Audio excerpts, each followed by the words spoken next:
It's a little bit windy. I wanted to do this live outside today, so it's beautiful and I'm tired of the snow. And today we're talking about how to remove accounts fast from your credit report as the wind makes my eyes water. All right, so here's the deal.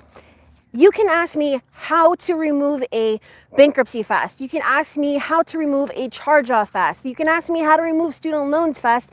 My answer is always going to be the same. You have to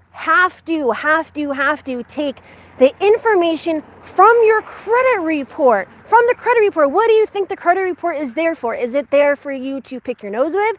Is it there to get your mascara off your eyes like I would really like to do right now because of this wind? No, it's so that you have the information necessary to dispute your account, right? So the question really should be, and again, I apologize if the wind is being picked up by my mic. The question really should be, should I be sending out templates? Should I be disputing online? Should I be calling in my disputes? And the resounding answer to that is no, dude, no. If you want to remove your negative items permanently, there is a formula to do so. So instead of asking, how do I remove this type of negative item fast? Or how do I remove that type of negative item fast? You should be asking what the formula is. You see, there's a very specific way that you should be writing your disputes, right? Not only the dispute reason using the Agero formula, but you should be using a formula to write that very top part of your dispute letter. Now, what the heck am I talking about? It's really simple. When you write your letter, it's not pursuant to this and Congress says that and Cushman versus TransUnion. No, dude, stop it. Stop writing letters like that. You are not going to remove your negative items, but what you are going to do is spin yourself in a circle for a bunch of years, and you don't want to do that. What you need to tell them is what you want. What the heck are you writing that letter for? What do you want? I'm writing this letter because you have inaccurate information on my credit report. I'm writing this letter because you didn't respond to my last dispute. I'm writing this letter because, and then tell them what you want them to do. I want for you to, number one, investigate, and number two, remove this inaccurate information. Why are we using the word inaccurate? If you know, smash the like. If you know why we're using the word inaccurate, then you are way ahead of everybody else. The reason we're using inaccurate is because Metro 2 doesn't say anything about unverified or incomplete. It says inaccurate, right? Now, before you get your panties all twisted in a bunch, yeah, okay, the FCRA says inaccurate, incomplete, or unverifiable, right? Now, this is why you see all of these courses and these gurus and all these videos that say, oh, well, all you have to do is say that's unverified and you're putting the, burden of proof on them. No, dude, no. What you need to understand is that the bureaus don't care what the FCRA says. The FCRA was enacted because of the abuse of the industry. Like, hello. It wasn't enacted because they do their job. It wasn't enacted because they respond to you. It wasn't enacted because they remove stuff that they're supposed to. No, dude. It's there because they don't do their job. Okay, so that's the first thing that you need to understand. So second thing is they don't care what the FCRA says. Okay, so yes, it says unverified, incomplete, or inaccurate. All right, but Metro 2 is what the bureaus go by. So it says inaccurate. That is why we're using inaccurate. So what you need to do, and I have made it all nice and simple for you to understand what to identify using the bulletproof training that you can access by going to bio, B as in Bravo, io.my740.com. Everything is listed on nicely on here. Now, I don't know if it shows the backwards for you, but I'm going to make it super, super simple. And yes, we went over this the other night. So if you missed it, go back a couple videos, maybe 2, possibly 3. And you were going to find it on there.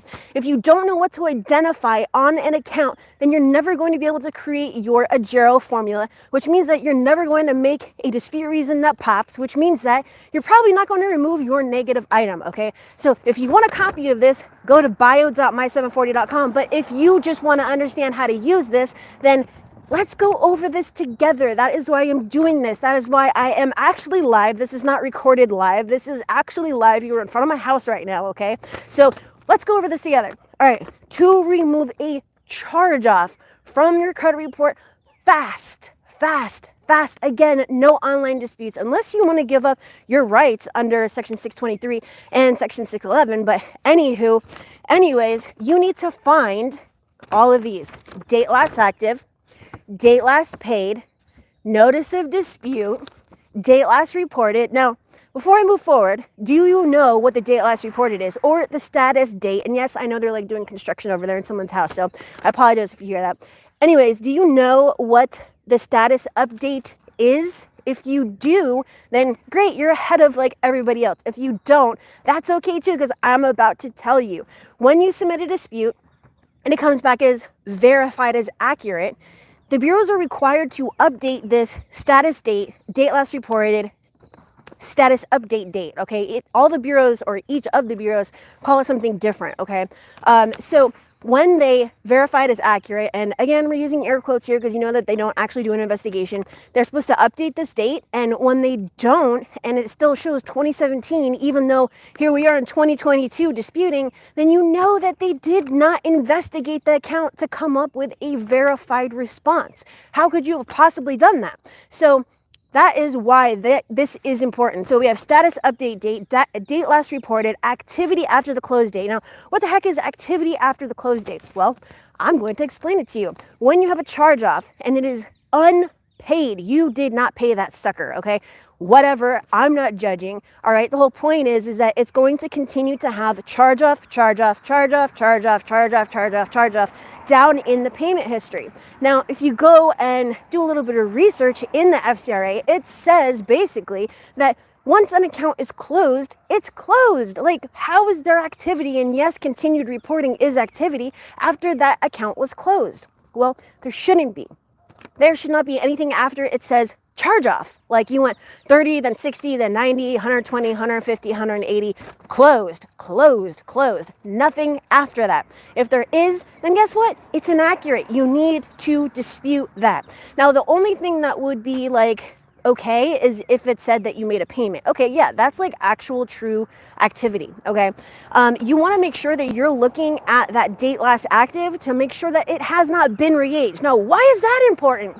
If you know, then you know, but if you don't, it's okay, because I'm going to explain it. And yes, I am animated today because I am on a roll this morning, okay?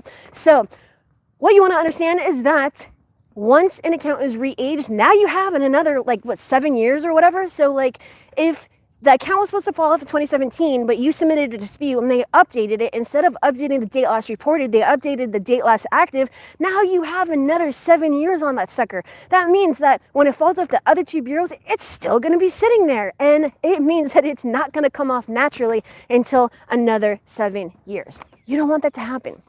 Now, these are the things that are at the top of the hierarchy. I didn't give you anything that is going to make the accounts not come off. Now, there are certain things that you want to know that you should not be using, and that is also right here.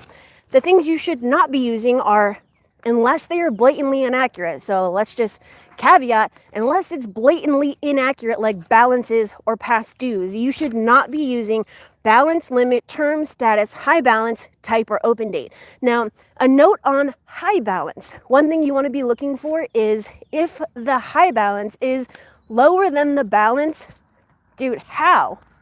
The high balance is the highest balance the account has ever had. So how could my high balance be lower than my current balance? Like, what? That makes absolutely no sense, okay? Now, again, I said blatantly inaccurate. What that means is 3 different balances or 2 different balances, 3 different, past dues, monthly payments on a closed account. Look at the information on your credit report. Okay, you need to back up everything that you do and everything that you say with facts, okay? Like I said at the beginning, in case you were not here, your credit report is there the way that I see it, okay? It doesn't matter if this is not true, but this is the way that I see it. Your credit report is there for you to use to remove your negative items, okay? And this is the same as an attorney going to court. They are going to use evidence to sway the jury or the judge, right, during a trial or whatever, to go a specific way. Now, this is America, right? We are, and I may or may not agree with this, but we are innocent until proven guilty, right? And we do this by, going through the justice system, right? And an attorney will take whatever evidence or, proof that they have, regardless of whether it actually is true or not, to make it look like their defendant or their client or whatever is not guilty, right? Now, the reason that people get off on crimes that they actually committed was because they had a really good attorney to spin a story. We're doing the exact same thing. I don't care if you were late. I don't care if you actually did not pay. I don't care if it belongs to you or if it doesn't belong to you. This information is here for us to spin our story the same that an attorney does in court to get these things off, okay? So always keep that in mind when you're thinking, oh, accurate versus inaccurate. It doesn't mean valid or not valid. I'm not saying this is yours or not yours. What I'm saying is that this information can be used to prove that you are, that you were not late, that you were on time, that this blah, blah, blah. Okay. So let's go to the next one. How do you remove late payments? I don't care if you were actually late. How do you remove a late payment? Is it by saying, remove this entire account because of the balance? Is it because of something else? No, it is because this is really, really important so I really, really need you to pay attention. Okay, so late payments, the only way to legally verify a late payment is for the bureaus or the data furnisher to send a copy of the data furnisher's bank statement proving when you were actually paid on time or not paid on time. And that is the only legal form of verification, because anything else, I don't care what it is, anything else is hearsay, right? And you cannot tell me that someone is going to share their bank statement with you. They're not going to send it to you. They're not going to send it through the bureaus. They're going to say, oh yeah, Bob or Jane or John, was late on X date. And so yeah, it's verified as accurate. No, it is not. No, it's not. So the way that you want to construct your dispute reason for a late payment is inconsistent reporting between 2 to 3 bureaus. Now, what if it's only on one bureau? I was not late on date. Remove it for inaccuracy, right? Not remove the account unless you actually want to use the late payments to remove an account or to remove a charge off, which that does work. I use it all the time. You're going to say that there's inconsistent reporting between 2 to 3 bureaus, and you're going to list the dates to prove the facts, right? And another one would be choosing the oldest late payment date. So you want to use something like Smart Credit, and you can go to smartcredit.com/Vargas, V as in Victor, ARGAS consulting, to use my link to sign up for it. It gives you a 7-year payment history, so you can go back to the oldest late payment and say, I paid on time on X date. Either remove this account for inaccuracy or remove this late payment, and then start going down the list of late payments. Once you get that removed or 2 removed, now go to the 3rd one. Keep on going until you get all of your late payments removed. Now, one thing that I am asked all of the time is, how do you remove a bankruptcy? How do you remove it fast? Well, first of all, one thing that you want to understand is this is 2022. You're not removing a bankruptcy fast. And if you are, you're probably not using a legal method, okay? Sorry to burst your bubble, but that is just how it works. And no, you should not be getting that letter from the court to send it to the bureaus to say that they don't verify. Obviously, they don't verify. And what you're going to do is you're going to end up spinning yourself in a circle for 2 years when you could have just used the information on the credit report to get it off in less than 12 months, if it can come off, all right? So what you should be looking for is the court name. The court name has to report as U.S. Bankruptcy Court, city, state. If it's not reported like that, it's inaccurate. It is inaccurate. Look at the docket number, okay? Look at the filing date. Now, you see, I used to use Credit Check Total, right? And Credit Check Total was super awesome because Equifax always reported inaccurately. It would report with like the year 0001. Like, okay, what? So it was great because I could get a bankruptcy off in like 5 days. However, in January of 2018, when I switched over to IdentityIQ, Credit Check Total just totally took a plunge. Like, they switched over 100% to like Experian reporting and all that. And now, it made it impossible to be able to use it to get bankruptcies off, right? Still work for judgments and tax liens, but not so much for bankruptcy. So now these are the 3 ways that you can go after a bankruptcy. Again, Court name, U.S. Bankruptcy Court, city, state. Anything else, U.S. Bankruptcy Court, U.S. BK, RPT, CT, federal court, dist court, any of those, all of those, no, those are inaccurate. Remove this from the credit report, okay? Now, obviously, that's only 3 ways to go after it, right? But what about violations? What about their failure to correct per FCRA regulations and non-compliance? What about all of those things? That is how you continue to go after them, okay? Now, let's go to the next one. Okay, so removing inquiries. I am asked how to remove inquiries like every single day of my life over like the last 10 years, okay? Yes, I've been doing this for 10 years. If you go check out my channel and look at all the videos that go back to July of 2015, I have been doing this for a very long time. I know exactly what I'm talking about. At least most days, I think that I like to know that, like, I like to think that I know what I'm talking about. But I do have the numbers to prove it. So anyways, inquiries, they are not easy anymore. 2013, you were able to get inquiries off in like 2 to 3 weeks. And then it was 4 weeks, and then it was 2 months, and then it was 3 months, so on and so forth. So we are at pre-pandemic 4 months, currently post-pandemic 6 months. So you want to make sure that you are not racking up inquiries unnecessarily because they are so hard to get off. So you need to turn into that negative Nancy that is calling, you're faxing, you're emailing, you are calling the bureaus, because initially I was talking about the data furnisher. You are writing, you are knocking on their door if they are like, in your neighborhood. You need to do everything possible to get those inquiries off. Now, I do have a how to remove inquiries webinar right here on YouTube. If you go to my main channel, under the image, there's like a little search box. If you type in the word inquiry, you will find it. And it's 40 minutes of just awesomeness. Okay. And it's 100% for free. Like, why wouldn't you? Okay. So with inquiries, what you want to do is use the no permissible purpose for reporting to get it off with the bureaus.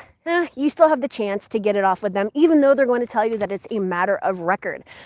With the actual data furnisher, like I said, you need to do everything except for like take them out to dinner. You need to call them, fax them, email them, knock on their door, send them as many letters as you can fit into, this small period of time that you're trying to remove them from your credit report. And eventually they will come off. Obviously, they only stay on there for 2 years, okay? So no permissible purpose with the bureaus. It should only be to pull your credit report. It should only be allowed if it's, employment, insurance, court order, or I can't remember the other one off the top of my head. So with the actual data furnisher, you are requesting the actual signature that proves that you gave authorization. So when you go to a dealership, you are signing for that one dealership to pull your credit. Now, yes, there's a little line on there somewhere, and you always want to look to see if it says that they can shop your thing around to, everybody, but most of the time it's not going to be there saying that they can do that. So that is a document that you're requesting.